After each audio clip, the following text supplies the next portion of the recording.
Welcome back to Sunday Night Dinners with Deborah. So today we're going to do something a little different. I'm kind of famous for my applesauce cake, so I've got that down pat, inside out and backwards, and I'm going to share that recipe with you today. This is new, but I got this for Christmas, and this is what the little cakes look like. They're called cakelets, but I've never used it before. So today I'm going to share with you my attempt. Hopefully it'll work.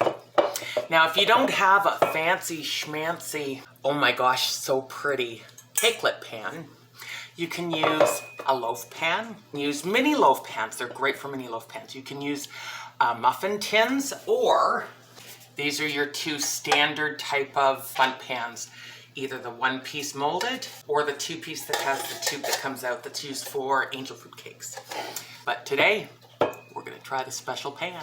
Now, one thing about these special pans is, if you've watched my channel at all, you know that I use a cooking spray on all of my bakeware to make cleanup easiest. Well, I don't buy expensive baking spray. I just use your standard vegetable oil spray. The makers of these special pans, Nordic Ware, they recommend that you use a baking spray or a flour and butter routine where you butter it and then flour it and then shake out all the flour. Well, that's too much work for me. So what you can do is you can make up a batch of pan release, and it's just equal parts of vegetable oil, shortening, and flour. So a half cup, a half cup, a half cup. And it stays fairly goopy, as you can see. And then you just very thoroughly cover all the divots in each of these pretty pan insets, because you don't want the cake batter to stick to any of these little ruffles or ridges. That sounds like a chip commercial. So I'm just going to do this, and then you'll rejoin me in a moment. So they are thoroughly coated with the pan release. If you're using any other form, you just want to make sure you spray it. So now on to the recipe. The recipe is very easy, and one thing that's very nice about it is it does not contain eggs. So if anyone you know has an allergy to eggs, this is a welcome addition to your recipe lists. So it's 1 cup of butter. Now, if you don't already know this, butter comes with, on this side, markings. 1 pound of butter is 2 cups. Most recipes either call for a cup, a half cup, and you can just cut it rather than having to scoop it into a measuring cup. If you have a whole pound, cut it in half, and that's now 1 cup of butter. And then you just pick up the whole thing and set it in. Now, if you've lost any on the paper, which sometimes happen when it's at room temperature, just scrape it clean and add that to your mixer. 2 cups of white sugar.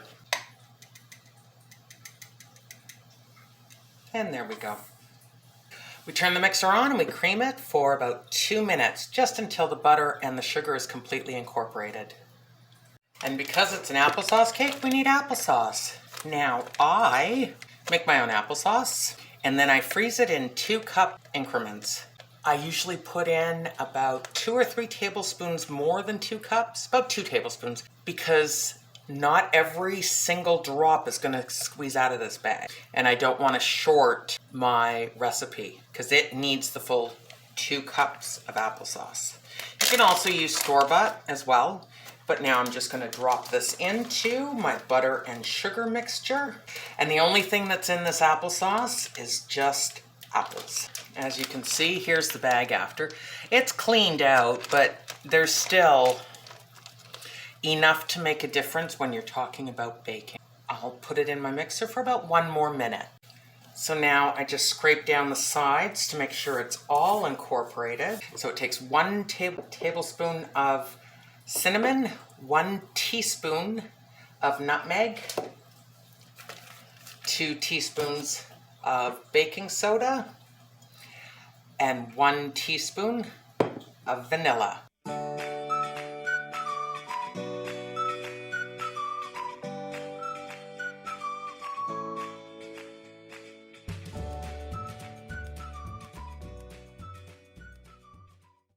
And now 3 cups of flour.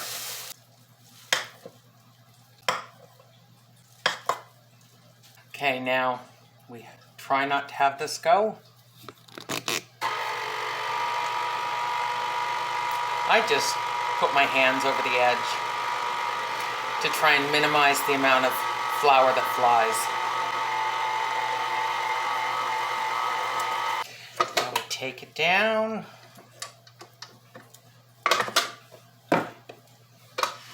Push this out of the way. Wipe up the counter. And we clear off the beater. Now I just go over it with a spatula just to get the edges to make sure all the flour is incorporated. You don't want to overbeat it, but you want to make sure it's thoroughly mixed. And now the one last ingredient that makes it super special is dried fruit. You can choose raisins. You could choose nuts even. I know that's not a dried fruit, but you could have walnuts if you like walnuts, or almonds. I like dried apples and sometimes dried pears. And you put in about 1 cup. I was just over 1 cup. And we just mix this in. Because this is truly an experiment, I have no idea how much goes into each pan. So I'm going to try it with 2 cups each. I don't know if there's even 8 cups of batter, so we're going to see together.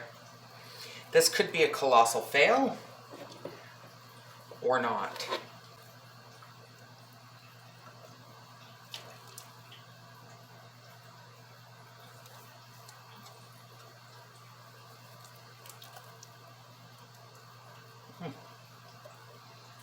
Okay. Well, 2 cups is generous in here. I'm going to grab another spatula. This might be, 2 cups might be too much. We'll find out once I'm done spreading it out. So there's 1. Okay, so the last one that I've done is a little shallower than the other, and this one's a little fuller. So I'm just going to take some of that and move it over.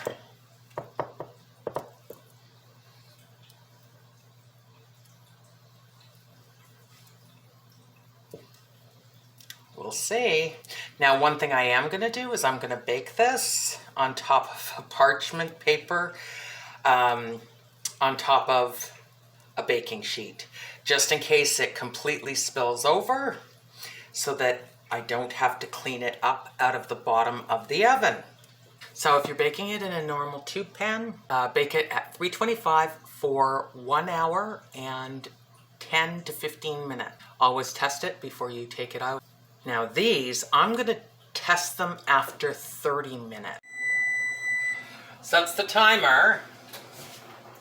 I set it, I looked at it at 30 minutes, I took a peek, and it wasn't close. So I put another 10 minutes on. So this has been 40 minutes.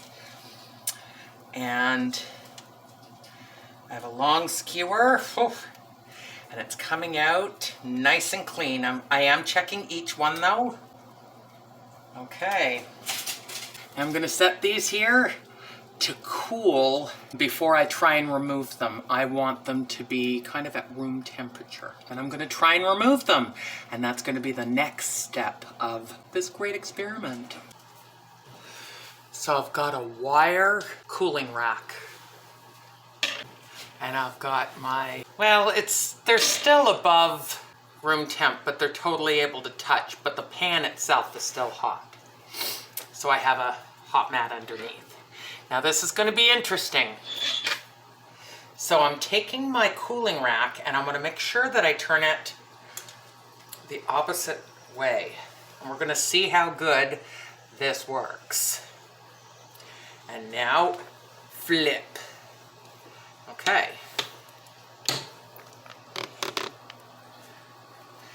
My mat off, and now, oh, I can feel they released. Yes. So it's quite hot. They did come out all nice and clean. And so we can see how pretty they are. Now, one thing you notice, there's a little bit of whiteness on that. That's the flour.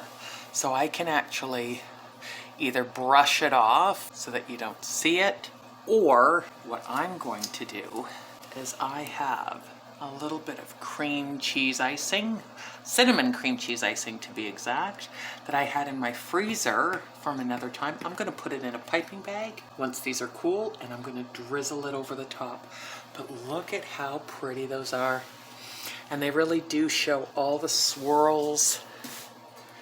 Oh yes, definitely, definitely lovely. Okay, yeah. What's also really nice about them is that they're a small size, so you can have one out as almost like dessert for one night only. When you make it in the big pan, it's good for 2 or 3 nights, at least, a week if it's just a couple of folks eating on it. But one beautiful thing about this recipe is it freezes perfectly. It's actually, I think, even better when it's come back out of the freezer. I usually make them in November. I make about 4 different ones, and I give them as gifts at Christmas. I pull them out to have when people drop by so that I have a ready dessert on the go. And it's just the perfect cake. Perfect for every day, perfect for fancy. And now individual cakes, cakelets. Lovely. So I've taken my cinnamon cream cheese icing and I've filled up a pastry bag. If you don't have a pastry bag, just little sandwich bag, plastic sandwich bag will work. And I'm just gonna cut off the tip because I want a fairly small bead of it. And I've decided that I am only going to ice 2 of the cakes. So I'm doing these 2, and these 2 I'm going to put into the freezer. In case you haven't figured out by now, I'm a big proponent of having things in the freezer. And now I'm just zigzagging my icing back and forth. Another thing you could do if you don't want to ice your cake is you could make a simple syrup and add some cinnamon and allspice and nutmeg and soak that into your cake. So I've kind of got a flour thing, you know, kind of going with it, going with the lines of it. And I think I'm going to try me just wanting to go the extra motion. I can hear my dog drinking from our fountain that they share. All my animals share the same fountain. I have a feeling I'm going to regret trying to go with every single groove because it's a lot of them. And just so you all know, I never said I was a baker. I'm not a pastry chef. I'm just a chef. You could also just sprinkle with powdered sugar or make a honey butter. Anything you want to try and dress it up or keep it simple. So there we have it. 2 drizzled. This one is not bad. This one's okay. But again, I never said I was a pastry chef. There you have it. Get a good shot of that. The pretty cakes. Oh, see? Lovely. So there you go. Applesauce cake. Beautiful, delicious, so very simple. You were here with my experience of, my experiment, in fact, of doing it in the cakelet pans for the first time.